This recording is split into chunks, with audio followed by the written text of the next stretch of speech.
Shalom Bapak Ibu yang dikasihi Tuhan. Senang pada hari ini boleh berjumpa kembali dalam acara Good News. Dan tepat di hari ini merupakan hari bersejarah bagi negara Republik Indonesia karena berhari jadi yang ke-76. Kita bersyukur untuk 76 tahun kita mengalami kemerdekaan. Namun yang menjadi pertanyaan, benarkah kita sudah mengalami kemerdekaan yang sesungguhnya? Good News hari ini akan mengambil tema sungguh merdeka. Saya akan bacakan dari Galatia 5 ayat yang pertama. Demikian bunyi firman Tuhan. Supaya kita sungguh-sungguh merdeka, Kristus telah memerdekakan kita. Karena itu, berdirilah teguh dan jangan mau lagi dikenakan kuk perhambaan. Ya, secara jasmani saat ini kita mendengar di mana-mana berkumandang lagu Indonesia Raya dan sekali merdeka tetap merdeka. Tetapi Bapak sekalian, apakah kemerdekaan itu yang sesungguhnya? Kalau kita membaca dalam Kamus Bahasa Indonesia, maka merdeka itu artinya bebas, yaitu bebas dari penjajah. Merdeka juga berarti lepas, yaitu lepas dari segala tuntutan. Merdeka juga berarti tidak terikat. Dalam ayat yang kita baca dalam Galatia 5 ayat yang pertama tadi, ada kalimat yang mengatakan sungguh-sungguh merdeka.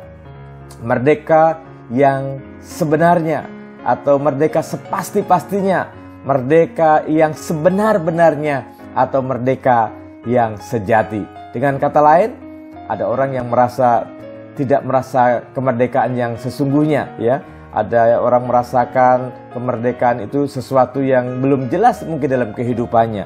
Tapi lewat ayat ini ada dua bukti bagi orang yang telah merdeka di dalam Kristus, yaitu yang pertama adalah dia dapat berdiri teguh. Jadi ada dampak yang keluar dari orang yang sudah dimerdekakan oleh Kristus, yaitu tetap berdiri teguh.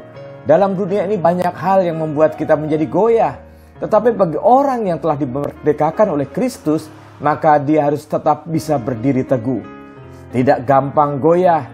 Bahkan melihat situasi atau kenyataan hidup ini, dia tetap berdiri teguh, tidak tergoyahkan oleh apapun juga. Karena dia menyadari dia telah dibebaskan, telah dimerdekakan oleh Kristus di dalam kehidupannya. Bapak Ibu yang dikasihi oleh Tuhan, memang kenyataan hidup ini ada manis dan ada pahit juga kita lalui. Tuhan tidak pernah menjanjikan langit itu selalu biru, dan Tuhan juga tidak menjanjikan jalan itu selalu mulus, selalu lurus.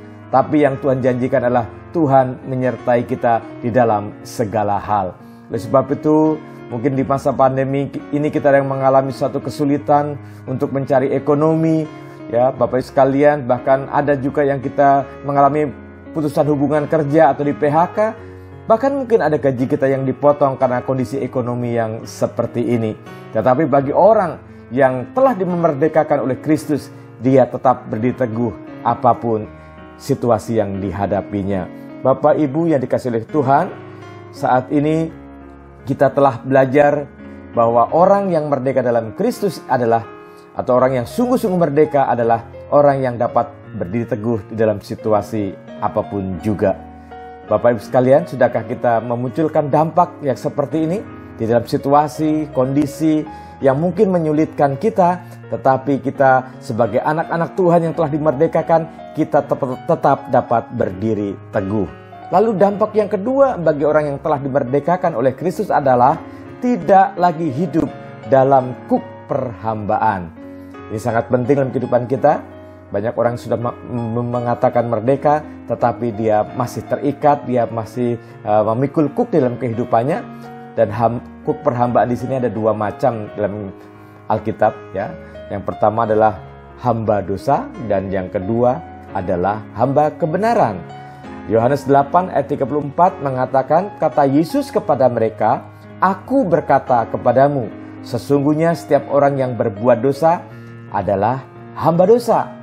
Tapi berita yang menggembirakan dalam Roma 6 ayat 18, kamu telah dimerdekakan dari dosa dan kamu menjadi hamba kebenaran. Jadi ada dua hamba dosa dan hamba kebenaran. Bapak Ibu yang dikasihi Tuhan, biar kiranya saat ini kita boleh tampil sebagai orang yang telah dimerdekakan di dalam Kristus. Kita telah mengalami sungguh-sungguh kemerdekaan itu, dan kita memancarkan dua dampak yang keluar dari kehidupan kita, yaitu kita tetap berdiri teguh dan kita tidak hidup di bawah kuk perhambaan. Selamat menjalani hidup ini. Tuhan menyertai kita. Merdeka!